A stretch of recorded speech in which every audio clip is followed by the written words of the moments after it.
Hi, I'm Sheena Canning. I'm the owner of Mellow Flora Massage, and I just wanted to show you how I make my salves for my massages. The salve is like an ointment. It's not like a lotion, and I think it gives me the grab and go I need in order to perform the massages I do.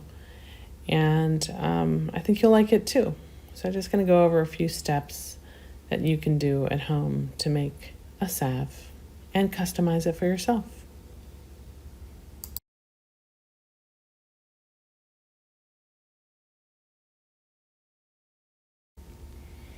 So the first step I do is I infuse my olive oils. You can use a different base oil if you want, but that's what I choose. And that's going to take about 3 weeks. I have 2 different herbs here, as you can see. We're going to be talking about my calendula salve today. The other one is plantain.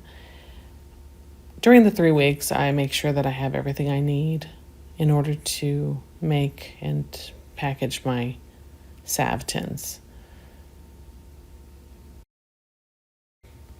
It's important to note that when you are steeping your herbs in your olive oil, that you have it in a cool, dark place, and then you stir it around every couple days or so. And I said 3 weeks, but really, sometimes I go longer. Came through drippin', drip, drip. Came through drippin', drip, drip. Came through drippin', drip, drip. Diamonds on my wrist, they drippin', ice. Came through drippin', drip, drip. Came through drippin', drip, drip. Came through drippin', drip, drip. Diamonds on my wrist, they drippin', ice.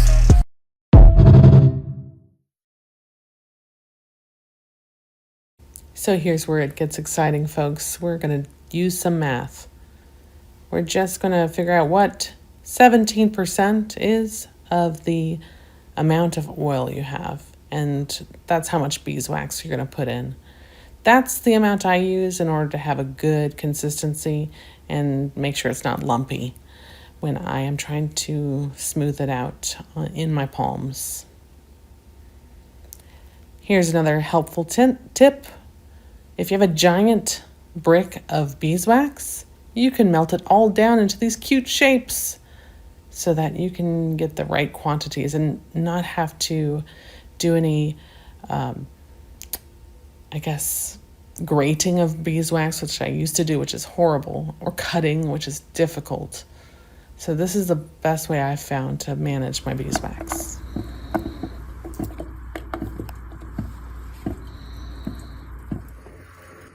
So that's the wax that's melting. I was adding the olive oil, the infused olive oil in there, and it re-solidified some of the wax. That's okay. Now I wanted to note that I have dedicated spoon and a dedicated bowl here for the double boiler.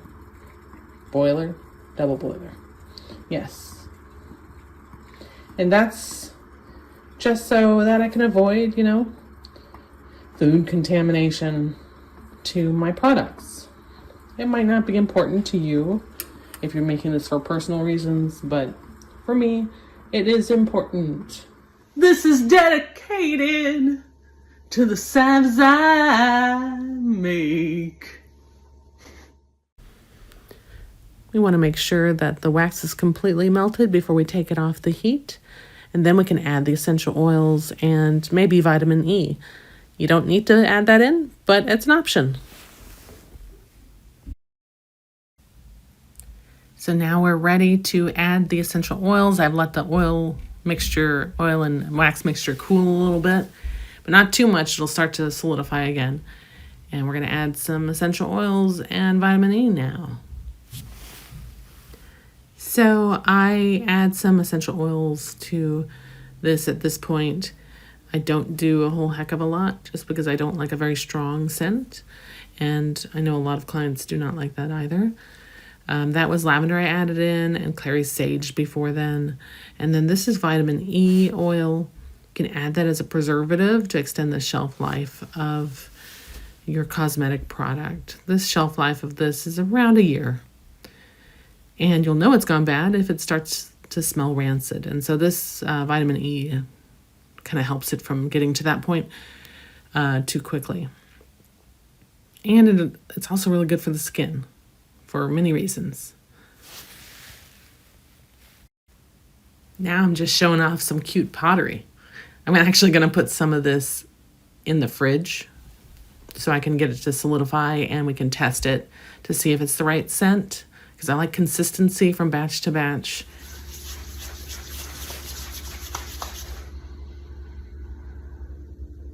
It's got a heavy calendula smell, so I like that, but I think I want to add a little more lavender.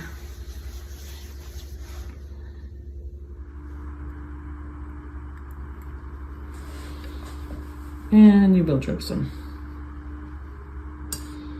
especially when you're trying to videotape at the same time.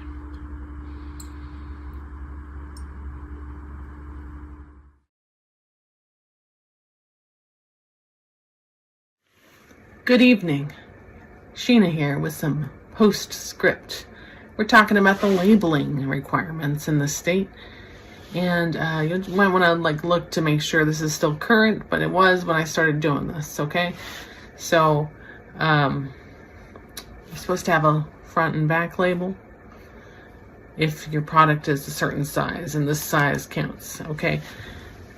It needs to have your logo, the name of the product, the net weight, and then again, your logo, your batch number. Each batch needs a separate identifying number, name of the product, your ingredients, and then there's a special warning you have to write verbatim. It says, warning, for external use only. The safety of this product has not been determined. All right, well, those are the things that you need on it. I hope you enjoyed this tutorial. I hope it was informative. Feel free to ask me questions. I may or may not have the answer. All right, thanks a lot. Does anybody else want to see Sheena come up and sing in person? I want that too. That was very therapeutic to watch. Like I felt like I was like, Yeah. people like posting these on like an Instagram or something. Yeah, you should definitely be making this regularly. We should have a massage table going. Yeah. Oh, I will motion that.